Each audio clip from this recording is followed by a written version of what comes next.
Bienvenidos a 360 grados, una visión global de la noticia, un espacio para debatir sobre todo lo que sucede en Colombia y en el mundo.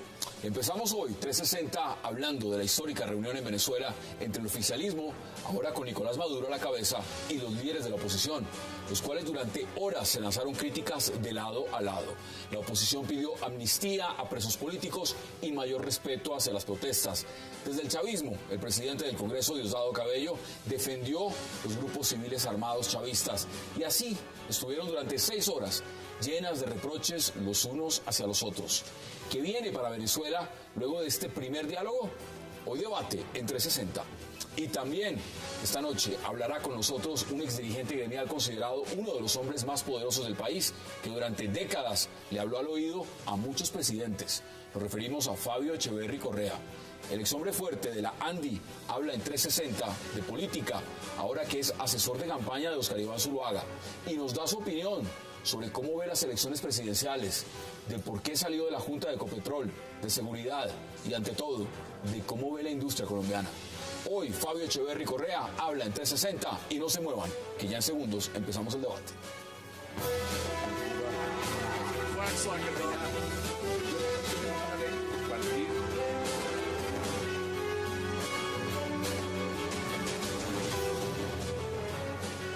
Qué placer darle la bienvenida en 360 a Omar Bula, a Rafat Godme, a Jorge Garrido y a Ricardo Amos.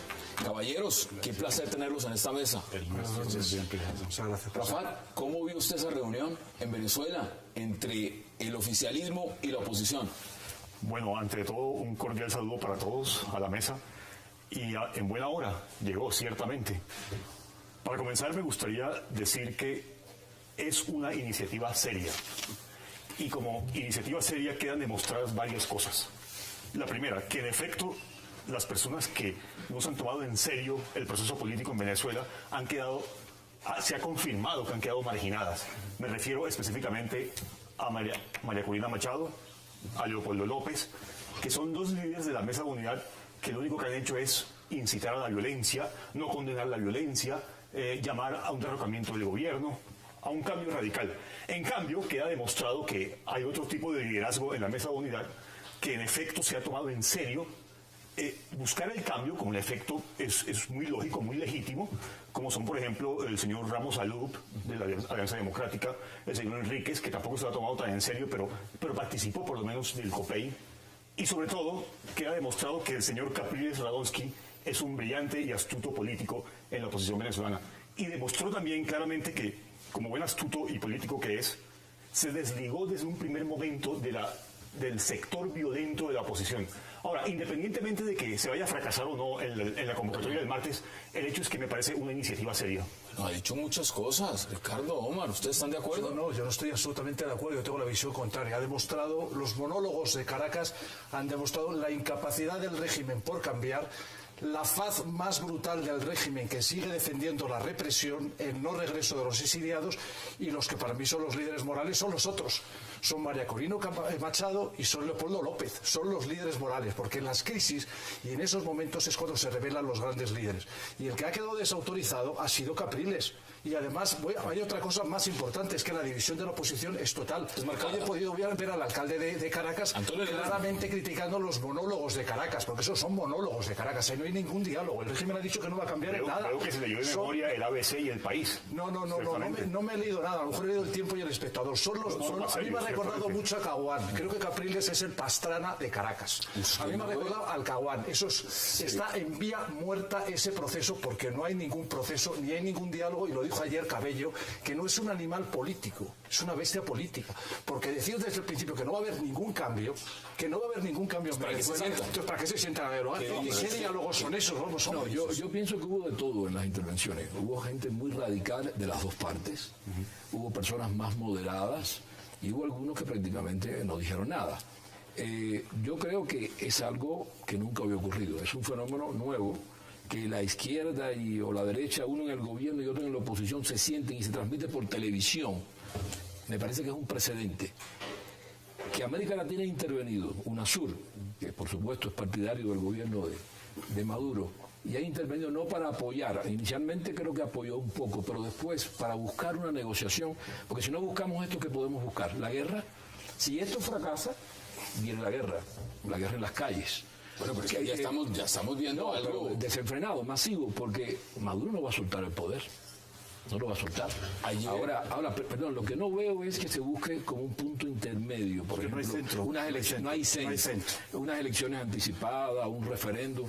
Porque ¿usted ve al señor Nicolás Maduro hablando de un gobierno de unidad nacional, por ejemplo? No creo.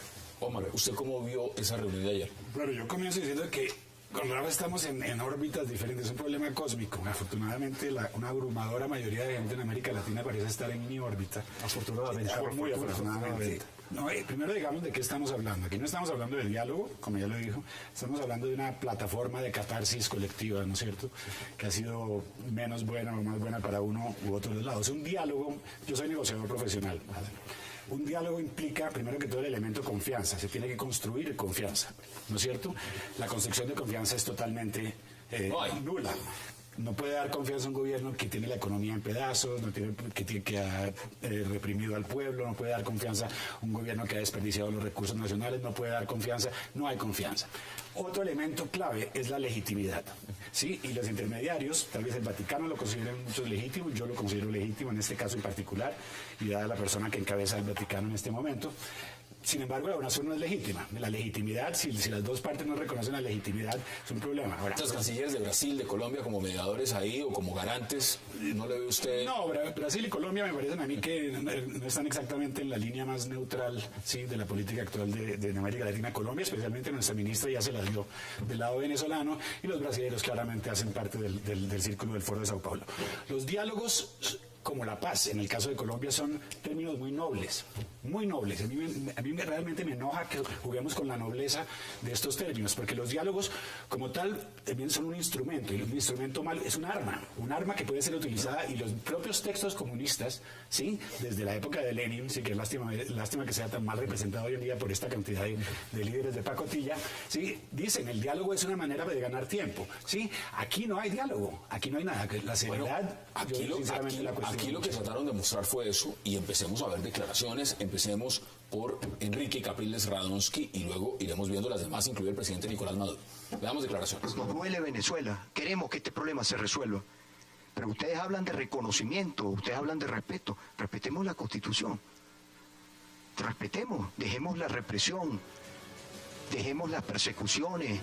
Yo puedo pasar aquí 2 horas, Jorge, te lo he dicho por teléfono cuando hemos hablado, y hemos hablado duro, y tú lo sabes.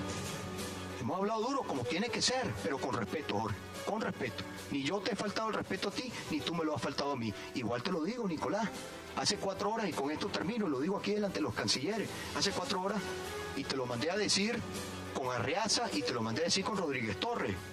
¿Cómo tú vas a pedir respeto si tú irrespetas? ¿Cómo tú le vas a pedir al país que te acepte si tú a la mitad del país le dices fascista, los amenazas? No te van a respetar. Y yo creo que es muy difícil gobernar con un país donde tienes la mitad en contra. Yo creo que es imposible. Yo creo que ese es el reto. El reto de quien está en esa silla, mientras tú estés en esa silla, que tú dices que tú no la buscaste, que por circunstancias de la vida te tocó, mientras estés allí, tienes una responsabilidad muy grande. Y tienes una responsabilidad no solamente a los que tú le hablas, tienes una responsabilidad con todo un país mientras estés ahí. Ese fue el discurso que cerró, Rafat. Eso fue la intervención que cerró la discusión de anoche. 6 horas. ¿Tiene razón Capriles en algo o no? Porque dice cosas importantes. Gobernar cuando se tiene la mitad del país en contra es muy difícil. Pedir respeto cuando se está atacando y gritando de fascistas, y hoy lo decía Diosdado Cabello, sale de la cumbre de esta reunión, y lo primero que dice es: Capriles es un fascista. ¿Se puede hablar entonces y entablar diálogo? Digamos que quiero insistir en un punto.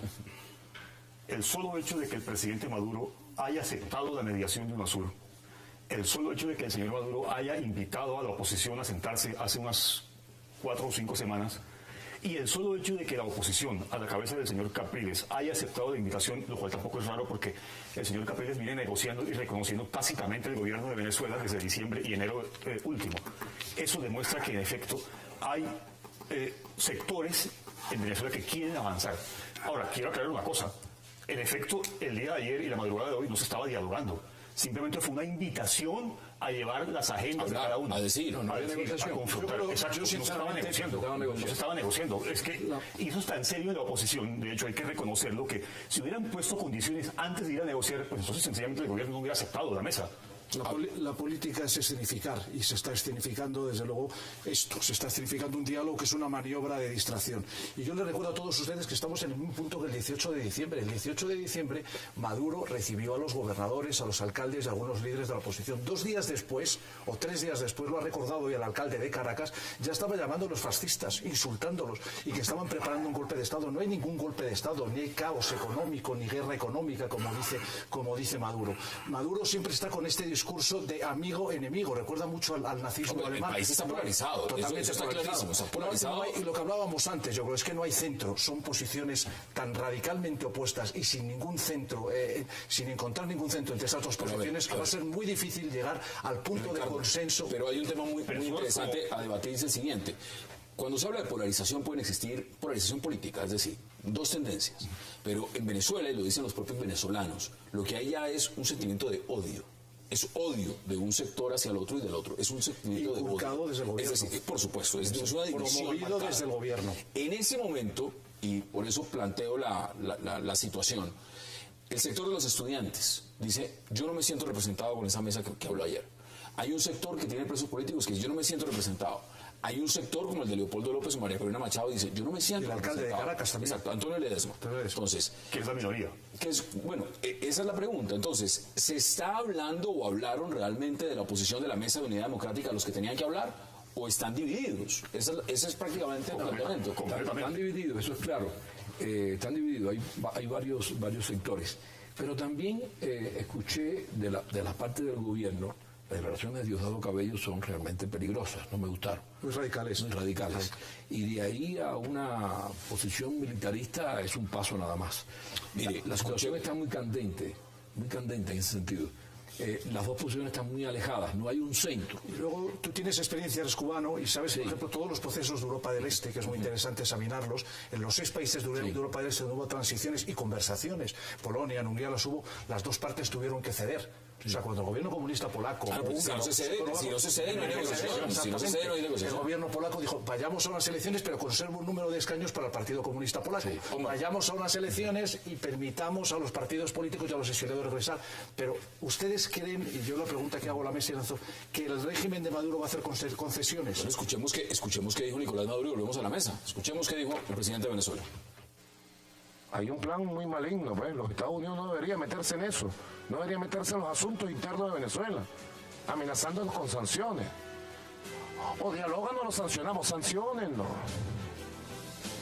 Es que dan ganas, fíjense, ahí es donde le dicen a uno que uno suba mucho el tono. Dan ganas de decirle, ridículo, sean ridículos, que nos van a sancionar. A nosotros, en lo personal. Claro, ellos tienen un esquema de escalada que sería perjudicial para todo el país. 40 minutos habló Maduro, los demás 10 minutos. Bueno, Capriles se extendió un poquito, pero más o menos esa fue la línea del discurso, 40 minutos introductorios. Yo tengo una sonrisa en la cara porque es que ya esta cosa se me hace jocosa, sinceramente. Eso de que hablen del imperio y que los Estados Unidos ya es una cosa... Ya el mundo está cansado. No se sabe si están hablando del siglo pasado o en este siglo. Bueno, Rafat mencionó que pues, solo el hecho de que Maduro llamara, solo el hecho de que Maduro haya reprimido al pueblo durante 1 mes y medio ya es gravísimo. Ahora, ¿por qué pasó Maduro a la negociación? Y si no es negociación y no es diálogo, entonces démosle el nombre que es. Diálogo es una palabra muy noble. Yo creo que Roberto Gómez Bolaños nunca creyó que la frase que nos divirtió tanto cuando pequeños, sí, habría que aplicarlo hoy, no se aprovechen de nuestra nobleza, ¿no es cierto? Porque esto es un engaño. Ahora, en negociación, perdón, déjeme terminar, una cosa que se llama el BATNA, the best alternative to a negotiated agreement, la mejor alternativa a un acuerdo negociado. ¿Cuáles son las mejores alternativas? ¿Qué le queda a Cuba si pierde a Venezuela? Nada, no tiene alternativas.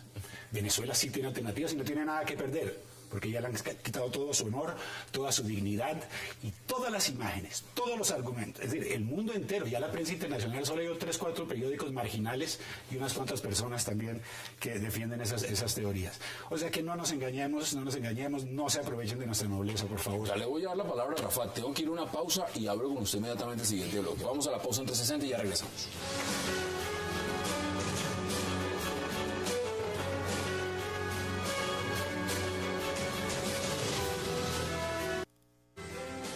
Plantean ley de amnistía ellos, entre otras cosas. Y uno tiene que preguntarse con el corazón en la mano. Con el corazón aquí, o con la mano en el corazón mejor, ¿verdad? Con la mano en el pecho, pues. Ley de amnistía. ¿Y qué hacemos nosotros con los más de 40 muertos ocasionados por la violencia fascista? ¿Qué hacemos con sus familiares, con sus dolientes? Para que haya paz en este país debe haber justicia. Justicia tiene que haber.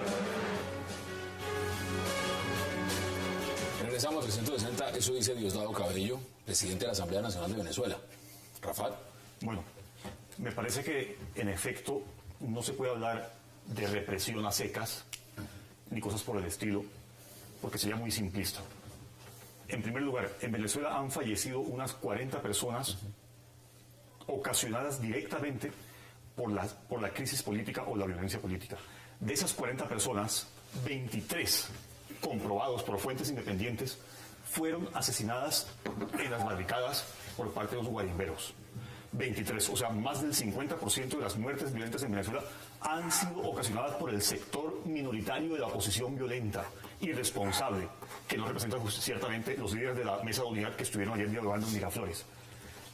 De esas 40 muertes, por lo menos 12 han sido ocasionadas por supuestos colectivos armados. ¿Cuáles son las fuentes independientes tuyas? ¿Cuáles son esas fuentes? Las fuentes independientes son Human Rights Watch. Le echó, Chávez echó a Human Rights, como tú dices, les echó hace tiempo. Bueno, para que vea que así todo echada, sigue presentando informes independientes. Para que se dé cuenta, yo estoy basando en fuentes serias, no como ABC o El País. No. Esto ya es lo último. Permítame terminar la idea, por favor. Que los manifestantes hayan... A ver, adelante, Rafa.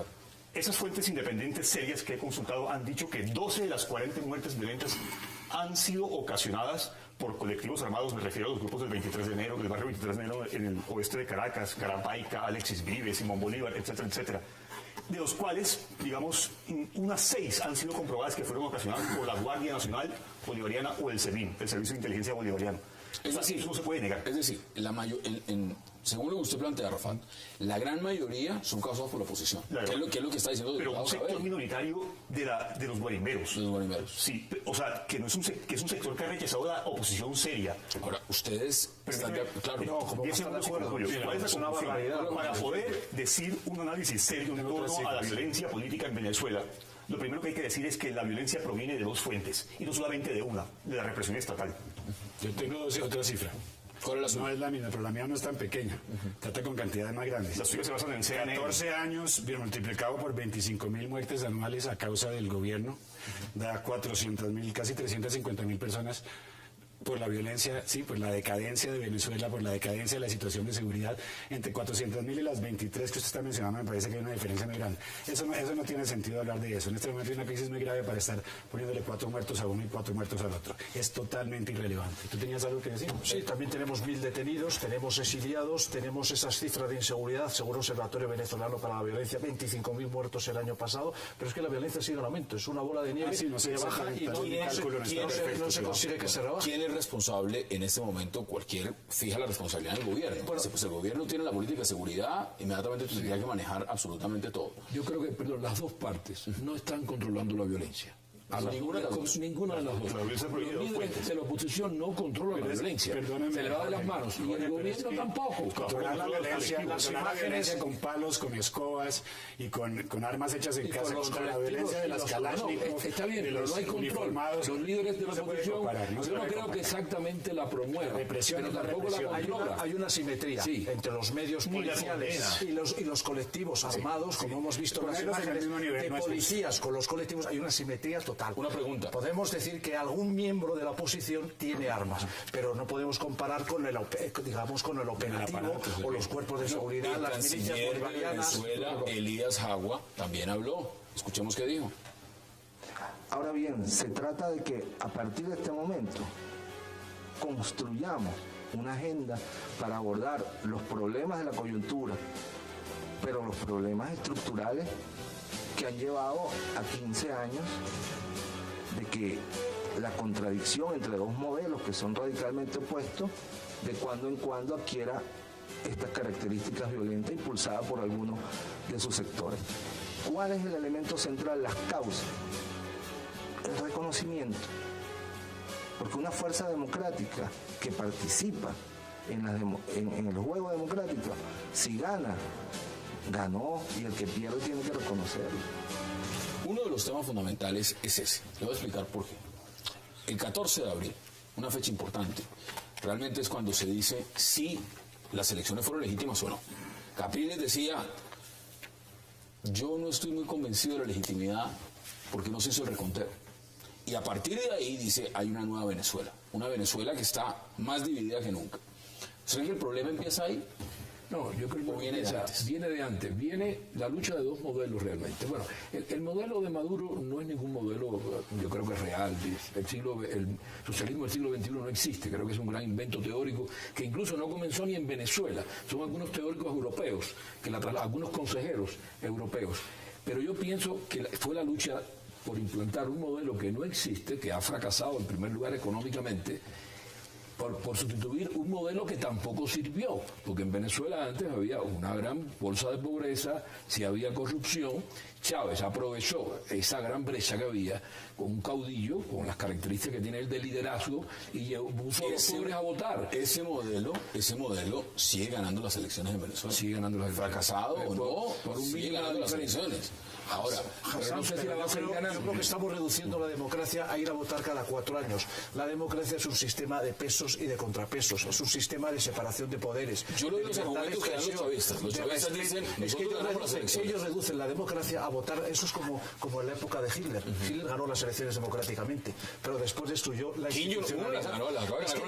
La democracia son más cosas: separación de poderes, libertades y derechos fundamentales para los ciudadanos, libertad de prensa, instituciones sólidas y todas esas. Eso no hay en Venezuela en este momento. No lo hay en Venezuela. No, es que la discusión de modelos ya se tenemos que terminar. Aquí no es un modelo contra otro. El socialismo no existe, como tú mismo lo dices. No es un modelo socialista, es una cantidad de caudillos, populistas, además con elecciones muy dudosas. A mí me extraña, Hassan, que en Irán también llegaron a los mismos resultados, muy close, ¿no es cierto? Antes era el 99%, era muy descarado. Hoy en día, ¿por qué estamos llegando tan cerca en los resultados? Yo quiero ver cuál es la estrategia también detrás de eso. Pero es muy importante decir que es inocuo hablar de modelos. Estamos hablando desde libertad, de democracia, no contra socialismo, contra crimen. ¿Usted cree que Leopoldo López deberían liberarlo como condición del diálogo? Pero es que era una precondición del diálogo. Era una precondición del diálogo que se haya liberado. ¿Usted cómo puede dialogar con alguien si usted le tiene a su familia de rehén? Eso es un diálogo a la fuerza. Eso es diálogo, primero que todo. Los que no fueron a dialogar son justamente el sector minoritario de la oposición que exigía eso como condición para ir a negociar. Los que fueron a negociar no pusieron ninguna condición de antemano. Las van a ir colocando o van a ir implantando su agenda poco a poco. El martes seguramente que va a ser una reunión en privado, en que no van a haber medios todo el tiempo, seguramente van a ir planteando punto por punto en la agenda. Ahora, yo me alegro de que tengan agenda, por lo menos. Eso sí estoy. No, es que la oposición que está negociando ahora, eso ya lo dije, está hablando en serio. Y el gobierno también está hablando en serio. Capriles pide la libertad de estudiantes, del señor Leopoldo López, del señor Simonovic y de los alcaldes. Los alcaldes detenidos. Pide la liberación. O sea, ya están haciendo, por supuesto, un pedido formal. Un pedido formal. Llegar a las próximas encuentros. La pregunta es, ¿ustedes creen que Nicolás Maduro va a soltar a Leopoldo López? Yo creo que estoy hablando de lo de siempre. Es que la pregunta clave es si el régimen está dispuesto a hacer concesiones en asuntos claves. Por ejemplo, alcaldes inhabilitados, los presos políticos, que hay presos políticos, porque Leopoldo López está por razones políticas en la cárcel, no porque sea un delincuente. Leopoldo López no ha cometido ningún delito común. Y yo creo el regreso de los exiliados, que haya garantías, libertad de prensa, estamos hablando de cosas fundamentales para que una democracia... Libertad de prensa, si ahora desde Colombia tiene que mandar el papel para que haya imprenta, papel periódico, medios de la oposición. Quedan 3 minutos y quiero sus conclusiones. Rafat, ¿cuáles son las suyas? Bueno, normalmente la verdad se encuentra en un punto medio entre los dos extremos y no en posiciones sesgadas o ideologizadas, irracionales, apasionadas, sino que, o sea, bueno, por un lado, no es cierto lo que dice la oposición, que en Venezuela hay una dictadura represiva, pero tampoco es cierto que hay una democracia perfecta, como dice el chavismo. O sea, la verdad se encuentra en un punto medio entre esos dos puntos. Y ¿Usted cree que avancen estas conversaciones? Yo creo que lo que va a surgir de este diálogo es básicamente una especie de punto medio entre ciertas sesiones, el chavismo va a tener que hacer ciertas concesiones, va a tener que hacer ciertas reformas gradualmente, o el otro extremo, que es que el señor Maduro convoque un referéndum, a lo cual está dispuesto. 20 segundos, ¿cuáles son sus Yo no conclusiones? quiero pasar aquí de ecuánime, que la verdad está en la mitad. No, aquí la verdad está, sí, en la cantidad de muertos que ha habido, la represión que se da sobre el pueblo venezolano, la arbitrariedad de un gobierno que está mantenido además con vínculos con las mafias internacionales, incluyendo las FARC, la manipulación de los conceptos como el diálogo y la paz, como lo que se está haciendo en Colombia, conceptos nobles. Repito, por favor, no se aprovechen más de nuestra nobleza. ¿Cuáles son sus Un agente de María Corina Machado, supongo. Yo pienso que el problema no son solo los muertos. Se puede llegar a un punto de paz, de pronto, que no haya más violencia. Y el problema subsiste porque es de fondo. Es el fracaso de un modelo que trató de hacer un programa social, digamos, al estilo cubano, fracasó, pero sustituyó a un modelo que también fracasó. Yo creo que sí podemos hablar de modelo, aunque sean modelos fracasados, aunque sean regímenes fracasados. Esa es la sustancia, no los muertos. Se pueden acabar los muertos mañana y el problema continúa de fondo. Y vendrán otros muertos. La inflación, y vendrán otros muertos. Y más la crisis de la economía, por supuesto. Más la polarización. Más la crisis de la ¿Cuáles son sus conclusiones, Ricardo? Mis condiciones es que no hay ni precondiciones ni condiciones para ese diálogo. Ese diálogo va a fracasar. Capriles va a quedar como un líder muy cuestionado y emergen dos líderes en una situación de crisis claramente, que son Leopoldo López y María Corina Machado. Yo creo que van a ser los dos líderes a futuro en ese país. La crisis va a continuar porque la represión sigue en las calles, porque siguen matando los colectivos bolivarianos y las milicias bolivarianas, porque sigue habiendo presos, porque sigue habiendo exiliados, y en esas condiciones no se puede dialogar, porque tiene que haber unas precondiciones y unas condiciones. Quedan 10 segundos. Quiero solamente decir que en cuanto a la libertad de prensa no le creo absolutamente nada a Reporteros Sin Fronteras. Un dato, el 35% de la cobertura de la protesta y la violencia política en Venezuela ha sido emitida por Venevisión y ha sido vista por una audiencia opositora. Esas son las posiciones. Rafat Golme, un verdadero placer. Como siempre, Jorge, gracias por aceptar esa invitación. Ricardo, un verdadero placer. Y Omar Bula también. Gracias, Vamos a la pausa en 360 y al regreso, una entrevista con un hombre empresario que le ha hablado a los presidentes al oído y que tiene una visión del país que vale la pena escuchar. Fabio Echeverry Correa en 360. Ya regresamos.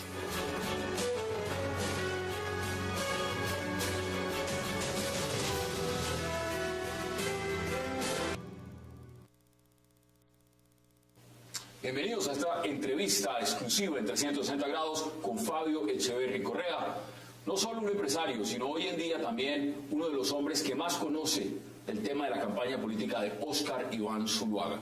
Doctor Echeverry Correa, qué placer y gracias por aceptar esta invitación. San, encantado de estar con usted y mil gracias por la invitación. Mire, usted es un hombre de gremios, usted es un empresario, usted es un hombre que conoce muy bien la dinámica también de la política. ¿Cómo ve el panorama electoral en Colombia? ¿Cómo ve esa campaña presidencial? Bueno, yo la campaña la veo bien para Óscar Iván Zuluaga.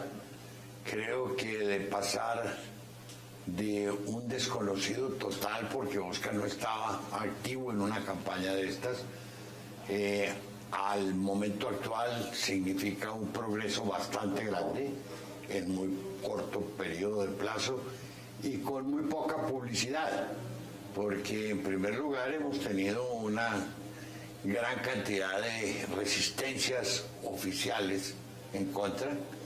De otro lado, la publicidad es cara y al doctor Óscar Iván pues no le sobra dinero como si le sobra a otros, y que veo bastante bien posicionado, como dicen ahora, al doctor Óscar Iván Zuluaga ascendiendo. El repunte, ¿no? Ha tenido repunte. Ha tenido repunte en las encuestas, ha venido adquiriendo la gente un mayor conocimiento de él, en la medida y en la forma que empezó a presentarse ya solo, con su nombre y diciendo a qué aspiraba a ser presidente de la República. y saliendo a la plaza pública y saliendo a los escenarios de las universidades y mostrándose en los medios que lo han querido mostrar y lo han querido entrevistar. Veo una campaña bonita. Óscar Iván es un hombre muy bien estructurado, es un hombre con una hoja de vida muy, muy transparente, muy buena y muy bien respaldada. Del sector privado al cual perteneció durante años como presidente de una empresa grande en Barranquilla, Acesco, se dice y conoce todo el mundo de sus éxitos en la gerencia y en el manejo. Ministro de Hacienda. Ministro de Hacienda, un muy buen economista, y fue senador de la República, muy buen senador. Y también estuvo en el gabinete con el doctor Santos y con el doctor Uribe, cuando este último era el presidente de la República. ¿Usted lo ve pasando a segunda vuelta? Realmente, mire, uno ve el panorama electoral y en ese momento el presidente Santos ha llegado a un techo, ha empezado a bajar, pero sigue ganando. Y los que más tienen posibilidades, por lo menos, así sea en una segunda vuelta, sería Enrique Peñalosa. ¿Ustedes ven realmente desde el campo donde usted está a Óscar Iván Zuluaga peleando la presidencia? Yo sí, claro, lo veo claramente peleando la presidencia, lo veo pasando a la segunda vuelta, y si pasa a la segunda vuelta, allí entran a una competencia que el doctor Santos sabe cómo es, porque él corre en el caballo, es Uribe con él. Entonces allí ya sí se va a ver. ¿Usted cree que el presidente se quiere enfrentar con Óscar Iván o se quiere enfrentar con Peñalosa en una segunda vuelta? No, el presidente quisiera tener a Peñalosa. El presidente se muere del miedo de tener a Óscar Iván. Y la prueba del miedo del presidente de tener a Óscar Iván es que no ha querido aceptar un debate frente a frente con Óscar Iván en televisión ni en medios. A pesar de que son economistas los dos, han sido ministros de Hacienda los dos, fueron compañeros de gabinete los dos, y le lleva a Santos a Óscar Iván la ventaja de que él es el tallador como señor presidente de la República que es, pero sin embargo le da miedo, pánico. ¿Cree que es pánico o es una estrategia diciendo me siento ganador y no necesito ir a los debates? No, los asesores dicen y le dicen a la gente que diga que es una estrategia de campaña. No, eso es miedo, pánico. Santos está tartamudo, Santos no improvisa. Óscar Iván es un hombre elocuente y sabe lo que está diciendo. Sería muy bueno que el país se diera cuenta quién sabe más de economía, de administración de empresas, de manejo político. En este momento lo que está pasando es que se está cerrando la campaña. Al cerrarse la campaña vendrán los debates. Enrique Peñalosa tampoco ha querido salir y presentarse. Aquí hicimos en 360 un debate inicial con los vicepresidentes y no vino Isabel Segovia y tampoco vino Germán Vargas Lleras. ¿Cómo ve usted esas figuras? Porque, digamos, ¿le sumó Vargas Lleras en su opinión a la campaña del presidente Santos? No, yo creí que le iba a sumar mucho, pero no sumó nada, ni sumó ni restó. ¿Y Carlos Holmes le hace...? Carlos es un hombre estructurado, serio, capaz, con experiencia. Carlos conoce de comercio internacional, como embajador que fue en Europa, intervino en la negociación de los TLCs que tiene el país. Es un hombre que fue ministro en 2 oportunidades, también fue alcalde de Cali y gobernador del Valle. O sea, es un hombre con una hoja de vida transparente, limpia, capaz, preparado, habla fácil, se expresa bien, conoce el país, conoce los temas y hace un buen dúo con el doctor Óscar Iván. ¿Cómo ve usted lo que está pasando en la izquierda? Si hay acercamientos entre Gustavo Petro y Clara López Obregón dentro del pueblo. Mire, lo de la izquierda yo no lo he podido entender porque andan enredados entre izquierda y abogados. Entonces ya uno no sabe si la cosa es de izquierda o es de jurídica o cómo es que es el tema allí. El enredo que tienen es muy grande. Yo creo que el doctor Petro ha logrado enredar a la izquierda. ¿Bogotá está en buenas manos con Rafael Pardo en este momento? Sí, claro, Rafael es un hombre capaz, preparado, trabajador, serio. Yo creo que con Rafael no hay problema de ninguna clase. Si él fuera la persona encargada de manejar esto un rato, yo creo que a la ciudad le haría bastante bien estar en vacaciones, porque ha estado en un desmanejo total. Entraría unas vacaciones de desmanejo y estrenaría por ahí una conducta de buena manera. Ese crédito, digamos, se lo da el presidente diciendo que no debió aceptar esas medidas cautelares en el caso Petro en Bogotá. No, yo creo que el presidente hizo lo que le correspondía hacer y no se podía equivocar por segunda vez. Ya él había cometido un error muy grande nombrando a Petro, porque no olvidemos que fue la tolerancia y la indolencia y la autosuficiencia del doctor Santos la que permitió que estos muchachos que estaban aspirando a ser alcaldes y la niña Gina Parodi, pues que Carlos Fernando Galán, David Luna. Sí, por eso, se enredaran ahí entre ellos y dividieran los votos que había por 4, y obviamente le abrieron la puerta y dejaron entrar a Petro como Pedro por su casa. ¿No cree usted que el uribismo en ese momento fue lo que frenó a Peñalosa para ganar esa alcaldía? No, ahí sí no tengo concepto. Mire, usted es un hombre, yo lo decía al inicio, un hombre de gremios, usted conoce muy bien el sector empresarial de este país. El presidente Santos ha dicho que este país va muy bien. ¿Cómo ven realmente los empresarios de este país? ¿Cómo se sienten? Yo creo que el país no va muy bien. Hay unas empresas que están ganando mucho dinero, pero el país no va muy bien, porque usted, mientras que no tenga seguridad, mientras no tenga tranquilidad, mientras usted no pueda andar bien y solo por la calle, sin el temor de ser asaltado, ser robado, ser secuestrado o asesinado, usted no va bien. Yo estuve mirando una serie de cifras, Adam, que son muy dicientes, son unas cifras del Ministerio de Defensa y del DANE. Mire, las voladoras de oleoductos han aumentado en un 735%. Las voladoras de puentes han aumentado en un 400%. Las voladoras de torres de energía han aumentado en un 177%. Y las extorsiones han aumentado en un 166%. Y los retenes ilegales han aumentado en un 136%.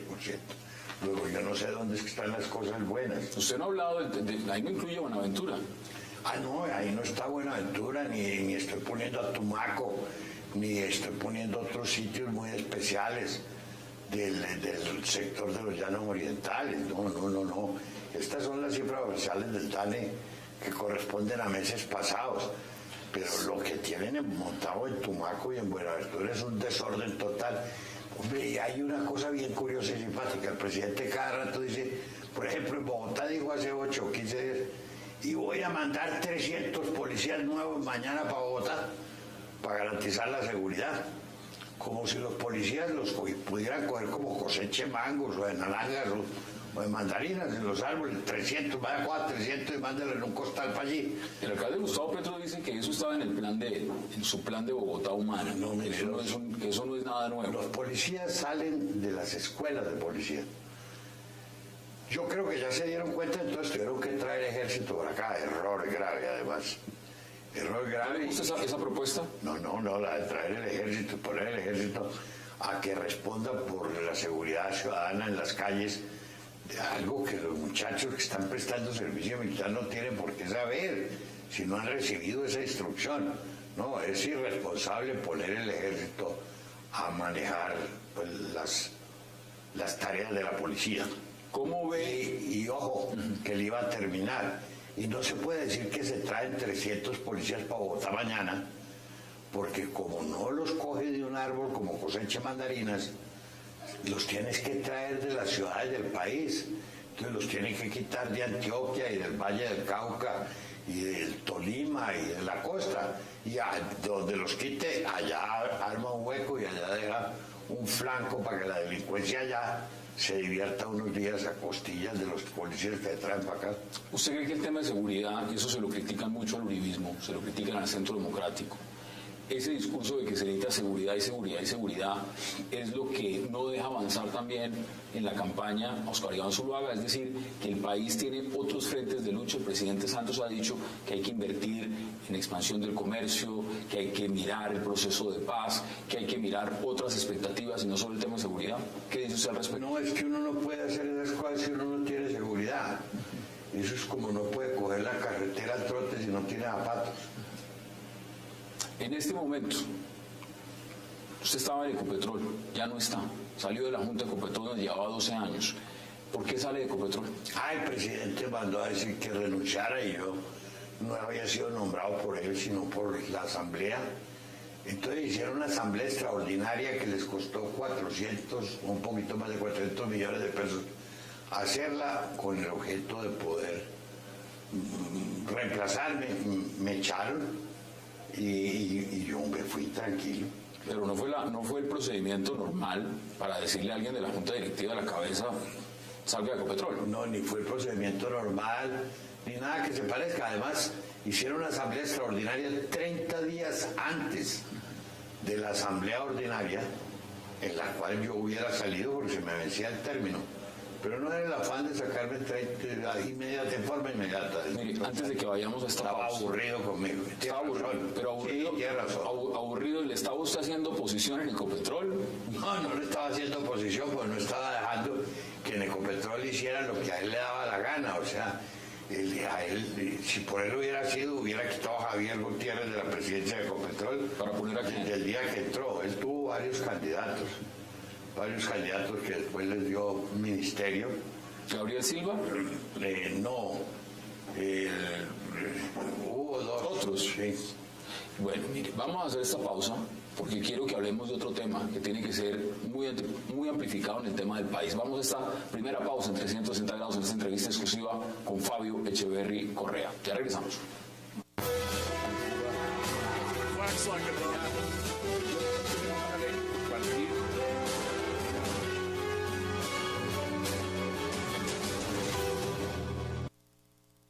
Regresamos a 360 grados en esta entrevista exclusiva con Fabio Echeverry Correa.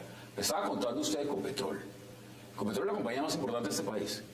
Sí, Ecopetrol es la empresa más grande y más importante que tiene el país.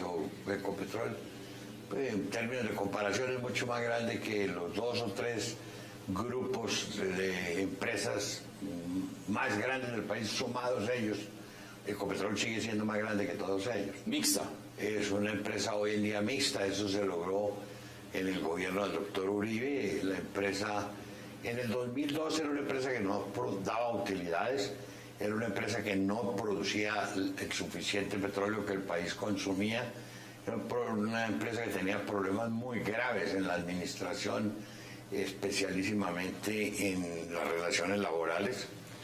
Y todo eso lo logramos con la dirección y el manejo del doctor Isaac Yanovich, que fue el primer presidente del doctor Uribe en Ecopetrol, y con la participación de los funcionarios todos, y el entendimiento bueno con los trabajadores y con la uso, se logró encarrilar la empresa en forma tal que poco tiempo después ya también se llevó un proyecto de ley al Parlamento para que autorizara la venta de unas acciones y se enajenó un 15% de las acciones. Está en bolsa, cotizando en bolsa. Cotiza en bolsa aquí, cotiza en bolsa en los Estados Unidos y en el Canadá. Es una empresa que además tiene 420.000 accionistas. En este momento, ¿cómo ve lo de Isagen? Cuando el gobierno dice hay que vender Isagen y meter ese dinero en infraestructura. No, yo creo que el dinero se lo quieren es gastar en la reelección del presidente Santos o cubrir el déficit que tengan de la reelección del presidente Santos. Eso es mucho dinero, son 5 billones. Sí, yo escribí un artículo en el periódico La República largo sobre ese tema diciendo que no era partidario de la enajenación de Isagen. Isagen es una empresa muy bien manejada, es una empresa estratégica, es una empresa que puede llegar a ser muy grande y muy productiva con la entrada de Sogamoso y la unificación de todo el poder de térmicas y hidráulicas. Cuando estaba Oscar Iván Zuluaga, de ministro de Hacienda, y se planteó la posibilidad de vender Isagen en ese momento, ¿era buena idea? ¿Y ahora no lo es? ¿Cómo lo percibe usted? No, yo no creo que... Yo personalmente, independientemente de lo que digan las personas que en algún momento, como el doctor Uribe ha sido mi jefe político, yo no soy partidario de que el Estado venda las empresas que el Estado ha construido, que son rentables, que son bien creadas, bien dirigidas, bien manejadas, que dan empleo y que dan satisfacción en la producción que hacen. Yo creo que el Estado debe tener cierto tipo de ahorros en ese sector productivo y real de la economía. Mire, La Habana ha sido el proceso insignia de este gobierno, la paz, firmar la paz con las FARC, un proceso de paz que se está negociando. Hoy el presidente estaba diciendo en una entrevista que tiene más o menos idea de la localización de Timochenko, pero que lo pensaría 2 veces darle de baja por los avances que se están teniendo en este momento en La Habana. ¿Usted cómo ve esas declaraciones? Pues la veo completamente absurda y antipaís, anticolombia. Yo no entiendo cómo es que si uno sabe dónde están los delincuentes, uno se pone a pensar si los coge o no. Yo creo que es parte de la obligación legal que él tiene y la que tienen todos los que lo rodean. Si saben dónde está el señor es un delincuente y es un hombre muy buscado y es un hombre con una hoja de vida muy negra. Están en la obligación de ir por él. Ese proceso de paz en La Habana, ¿cómo lo ve usted? No, yo lo veo como una entelequia. Y Oscar Iván Zuluaga, de ganar la presidencia, ¿qué haría con ese proceso? Él ha dicho que lo continúa. Pues debe continuar un tiempo, no debe llegar a hacer ahí un corte de machetazo. Debe conversar, debe ver cuáles son las posibilidades y qué es lo que quieren. Y contarle al país de verdad qué es lo que han hecho, qué es lo que han hablado, qué es lo que han convenido, qué es lo que han acordado, porque hasta ahora a nosotros un resumen serio de lo que han hecho allá durante más de un año no lo tenemos. Yo por lo menos no he tenido oportunidad de conocerlo y he leído y buscado mucho información sobre eso. ¿Qué es lo que más le preocupa, digamos? ¿Se ha negociado o se ha hablado sobre el tema agrario? ¿Se ha hablado tema narcotráfico, que es el tercer punto en este momento? No, mira, el tema del narcotráfico yo no entiendo cómo lo van a arreglar. Porque es que el narcotráfico es un negocio que no ha estado para la venta y no va a estar para la venta nunca. Esa es una producción que está vendida toda. ¿Cuánto? Toda la que se produzca. ¿Dónde? En cualquier país del mundo. Se vende todo, se vende sin hacer publicidad, sin anunciarlo, sin decir la dirección de donde lo venden, sin pagar impuestos, sin nada. Eso no tienen... Es decir, las FARC en su opinión nunca van a dejar ese negocio. No, yo no creo que lo deje las FARC ni nadie. Y si lo coge otro grupo de delincuentes, porque vendrán los de México, vendrán los de Estados Unidos o los de la mafia japona. Alguno viene a agarrar el negocio ese. Pero olvídese que ese negocio lo van a dejar pasar así. Eso se legaliza por completo y se vende a todos los enfermos del vicio, a que lo compren en las farmacias a muy bajo precio y el negocio lo manejan los gobiernos o eso lo manejan las mafias. En la participación política, y se lo pregunto por una razón muy sencilla, el Centro Democrático acaba de pasar estas elecciones a Congreso y son 19, 20 senadores, alcanzaron a rescatar uno más de 30. Sí, yo creo que siempre nos robaron 1 o 2 más, que no hubo manera de rescatarlo. Eso es parte de lo que hay que buscar ahora para estas otras elecciones. ¿Llegan ustedes fuertes al Congreso? Sí, claro, fuertísimos, con 20 senadores y 20 senadores con cabeza, con jefe, con estrategia, con ideología, con filosofía y una gente sin vicios. ¿Usted ve a miembros de las FARC, del secretariado, sentados en el Congreso, legislando a futuro con el Centro Democrático y con los demás partidos políticos? No quisiera estar yo aquí en este país para ver eso. No. ¿Prefiere entonces que se siga un proceso como el que está...? No, es que yo creo que todo el que la embarre, todo el que meta las patas, todo el que delinca, todo el que asesine, todo el que robe, debe pagar por lo que hizo. Yo no creo esa cosa de que uno pueda ir y robar y asesinar y hacer lo que le venga en gana y que después de buenas primeras dicen, hombre, como usted roba tanto y mata tanto y tiene tantos compañeros para robar y matar y son tan violentos y tan bárbaros y tan productivos matando, entonces le vamos a perdonar a todos los que han matado, venga para acá y ensayemos a ver si acaso ahora en el ensayo no matan. ¿Qué hacer entonces con el ELN, que también quiere una negociación? No, que sí, que negociar, sí, y hacer la paz, sí, pero que paguen algo. Cuando usted dice que paguen algo, hay que paguen cárcel. Sí, claro, hay que pagar algo. Uno no puede ir y pasar así como el Espíritu Santo. La mermelada, lo que se llama hoy en día mermelada, que en el pasado auxilios parlamentarios, notarías, ha tenido varios nombres. Hoy en día se ha denunciado, y lo ha denunciado desde el Centro Democrático, casi 3 billones de pesos que fueron repartidos para las elecciones de Congreso por parte del gobierno a los partidos de la coalición. Es una forma vagabunda y alambicada de llamar el robo y las coimas. Es vagabundísimo, hasta el nombre. Le pusieron un nombre ahí acaramelado, dulce o suave, como para despistar tontos, para despistar bobos. Pero resulta que no, es una forma aún peor de corromper la gente, porque viene con nombre, Eso no venía de con nombre bonito. Sí, pero por lo menos se llamaba coima, o se llamaba corrupción, o se llamaba como se debía llamar, que era un delito. En este momento, usted como estratega y como alguien que está cercano a Oscar Iván Zuluaga, ¿qué le dice? ¿Qué le recomienda? ¿A Oscar Iván? ¿Sí? Pues varias cosas, sí, que siga haciendo su campaña como la está haciendo, que siga contándole a la gente todo lo que es, lo que sabe y lo que puede llegar a dar, dentro de esa formación que tiene él de ejecutivo, de gerente, de buen ejecutor, de ministro de Hacienda, de parlamentario que ha sido, de alcalde que también ha sido, y en todas partes ha ejercido con lujo de detalles. Que siga en eso, que sea franco, que sea claro, y que busque la posibilidad de ver si acaso a Santos no le da mucho miedo sentarse con él y confrontarse algún día. Marta Lucía Ramírez, ¿lo ve en la coalición con Marta ustedes? Lucía es una mujer muy competente y capaz, puede estar en coalición con nosotros. Y un tema puntual para finalizar. Venezuela. Está la oposición y el gobierno venezolano reuniéndose y se sabe claramente que una es la posición que tiene Oscar Iván Zuluaga, que ha tenido el uribismo, y otra la que tiene el presidente Santos frente a Venezuela.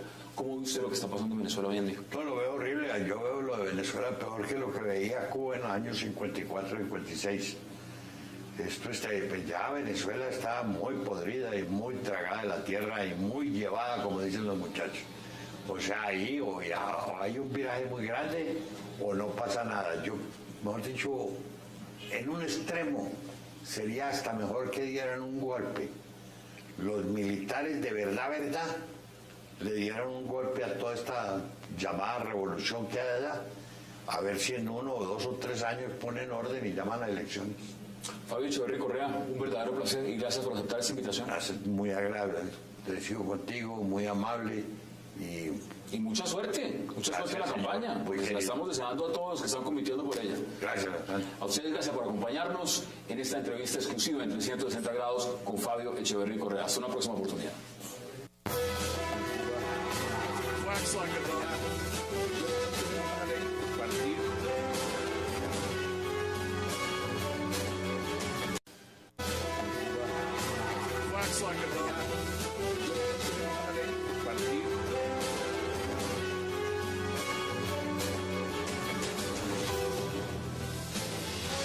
Bienvenidos a 360 grados, una visión global de la noticia, un espacio para debatir sobre todo lo que sucede en Colombia y en el mundo. Empezamos hoy 360 hablando de la histórica reunión en Venezuela entre el oficialismo, ahora con Nicolás Maduro a la cabeza, y los líderes de la oposición, los cuales durante horas se lanzaron críticas de lado a lado. La oposición pidió amnistía a presos políticos y mayor respeto hacia las protestas.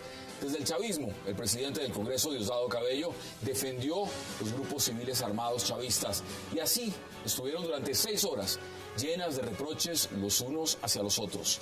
¿Qué viene para Venezuela luego de este primer diálogo? Hoy debate en 360. Y también esta noche hablará con nosotros un exdirigente gremial considerado uno de los hombres más poderosos del país, que durante décadas le habló al oído a muchos presidentes. Nos referimos a Fabio Echeverry Correa. El exhombre fuerte de la ANDI habla en 360 de política, ahora que es asesor de campaña de Oscar Iván Zuluaga, y nos da su opinión sobre cómo ve las elecciones presidenciales, de por qué salió de la Junta de Ecopetrol, de seguridad y, ante todo, de cómo ve la industria colombiana. Hoy Fabio Echeverry Correa habla en 360 y no se muevan, que ya en segundos empezamos el debate.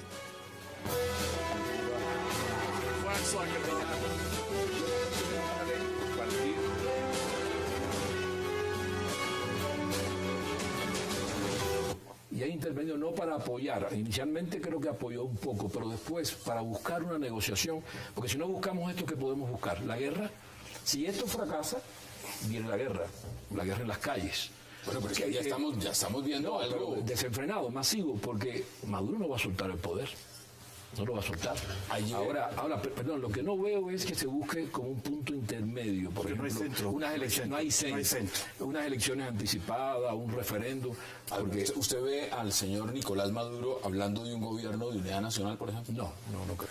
Omar, ¿usted cómo vio esa reunión de ayer? Claro, yo comienzo diciendo que cuando ahora estamos en órbitas diferentes, es un problema cósmico. Afortunadamente, una abrumadora mayoría de gente en América Latina parece estar en mi órbita. Afortunadamente. Muy afortunadamente. No, primero digamos de qué estamos hablando. Aquí no estamos hablando de diálogo, como ya lo dijo, estamos hablando de una plataforma de catarsis colectiva, ¿no es cierto?, que ha sido menos buena o más buena para uno u otro lado. Es un diálogo, yo soy negociador profesional, ¿vale? Un diálogo implica, primero que todo, el elemento confianza. Se tiene que construir confianza, ¿no es cierto? La construcción de confianza es totalmente nula. No puede dar confianza a un gobierno que tiene la economía en pedazos, que ha reprimido al pueblo, no puede dar confianza a un gobierno que ha desperdiciado los recursos nacionales, no puede dar confianza, no hay confianza. Otro elemento clave es la legitimidad, ¿sí? Y los intermediarios, tal vez el Vaticano lo consideren muchos legítimos, yo lo considero legítimo en este caso en particular, y dada la persona que encabeza el Vaticano en este momento. Sin embargo, la donación no es legítima. La legitimidad, si las dos partes no reconocen la legitimidad, es un problema. Ahora, ¿los cancilleres de Brasil, de Colombia, como mediadores ahí o como garantes, no le ve usted? No, Brasil y Colombia me parecen a mí que no están exactamente en la línea más neutral, sí, de la política actual de América Latina. Colombia, especialmente nuestra ministra, ya se la dio del lado venezolano, y los brasileños claramente hacen parte del círculo del Foro de Sao Paulo. Los diálogos, como la paz, en el caso de Colombia, son términos muy nobles, muy nobles. A mí realmente me enoja que juguemos con la nobleza de estos términos, porque los diálogos, como tal, también son un instrumento, y un instrumento malo es un arma que puede ser utilizada, y los propios textos comunistas, ¿sí?, desde la época de Lenin, sí, que es lástima que sea tan mal representado hoy en día por esta cantidad de líderes de pacotilla, ¿sí?, dicen, el diálogo es una manera de ganar tiempo, ¿sí? Aquí no hay diálogo, aquí no hay nada, la seriedad, aquí lo que trataron de mostrar fue eso, y empecemos a ver declaraciones. Empecemos por Enrique Capriles Radonsky y luego iremos viendo las demás, incluido el presidente Nicolás Maduro. Veamos declaraciones. Nos duele Venezuela, queremos que este problema se resuelva, pero ustedes hablan de reconocimiento, ustedes hablan de respeto. Respetemos la Constitución, respetemos, dejemos la represión, dejemos las persecuciones. No puedo pasar aquí 2 horas, Jorge. Te lo he dicho por teléfono cuando hemos hablado, y hemos hablado duro, y tú lo sabes. Hemos hablado duro como tiene que ser, pero con respeto, Jorge, con respeto. Ni yo te he faltado el respeto a ti, ni tú me lo has faltado a mí. Igual te lo digo, Nicolás, hace 4 horas, y con esto termino, lo digo aquí delante de los cancilleres, hace 4 horas, y te lo mandé a decir con Arreaza, y te lo mandé a decir con Rodríguez Torres. ¿Cómo tú vas a pedir respeto si tú irrespetas? Hecho muchas cosas, Ricardo, Omar, ¿ustedes están de acuerdo? No, yo no estoy absolutamente de acuerdo, yo tengo la visión contraria. Ha demostrado, los monólogos de Caracas han demostrado la incapacidad del régimen por cambiar, la faz más brutal del régimen que sigue defendiendo la represión, el no regreso de los exiliados, y los que para mí son los líderes morales son los otros. Son María Corina Machado y son Leopoldo López, son los líderes morales, porque en las crisis y en esos momentos es cuando se revelan los grandes líderes. Y el que ha quedado desautorizado ha sido Capriles. Y además hay otra cosa más importante, es que la división de la oposición es total. Hoy he podido ver al alcalde de Caracas claramente criticando los monólogos de Caracas, porque esos son monólogos de Caracas, ahí no hay ningún diálogo. El régimen ha dicho que no va a cambiar nada. Creo que se leyó de memoria el ABC y el País. No me he leído nada, a lo mejor he leído El Tiempo y El Espectador. A mí me ha recordado mucho a Caguán. Creo que Capriles es el Pastrana de Caracas. A mí me ha recordado al Caguán. Está en vía muerta ese proceso, porque no hay ningún proceso, ni hay ningún diálogo, y lo dijo ayer Cabello, que no es un animal político, es una bestia política. Porque decir desde el principio que no va a haber ningún cambio, en Venezuela, entonces ¿para qué se sientan a dialogar? ¿Qué diálogos son esos? No, yo pienso que hubo de todo en las intervenciones. Hubo gente muy radical de las dos partes, hubo personas más moderadas, y hubo algunos que prácticamente no dijeron nada. Yo creo que es algo que nunca había ocurrido, es un fenómeno nuevo, que la izquierda o la derecha, uno en el gobierno y otro en la oposición, se sienten y se transmite por televisión. Me parece que es un precedente. Que América Latina ha intervenido, UNASUR, que por supuesto es partidario del gobierno de Maduro. ¿Y qué placer darle la bienvenida en 360 a Omar Bula, a Rafat Godme, a Jorge Garrido y a Ricardo Amoroso. Caballeros, qué placer tenerlos en esta mesa. Muchas gracias. Rafat, ¿cómo vio usted esa reunión en Venezuela entre el oficialismo y la oposición? Bueno, ante todo, un cordial saludo para todos a la mesa. Y en buena hora llegó, ciertamente. Para comenzar, me gustaría decir que es una iniciativa seria. Y como iniciativa seria quedan demostradas varias cosas. La primera, que en efecto las personas que no se han tomado en serio el proceso político en Venezuela se ha confirmado que han quedado marginadas. Me refiero específicamente a María Corina Machado, a Leopoldo López, que son dos líderes de la Mesa de Unidad que lo único que han hecho es incitar a la violencia, no condenar la violencia, llamar a un derrocamiento del gobierno, a un cambio radical. En cambio, queda demostrado que hay otro tipo de liderazgo en la Mesa de Unidad que en efecto se ha tomado en serio buscar el cambio, como en efecto es muy lógico, muy legítimo, como son, por ejemplo, el señor Ramos Alup, de la Alianza Democrática, el señor Enríquez, que tampoco se lo ha tomado tan en serio, pero participó por lo menos del COPEI, y sobre todo queda demostrado que el señor Capriles Radonsky es un brillante y astuto político en la oposición venezolana, y demostró también claramente que, como buen astuto y político que es, se desligó desde un primer momento del sector violento de la oposición. Ahora, independientemente de que se vaya a fracasar o no en la convocatoria del martes, el hecho es que me parece una iniciativa seria. Ay,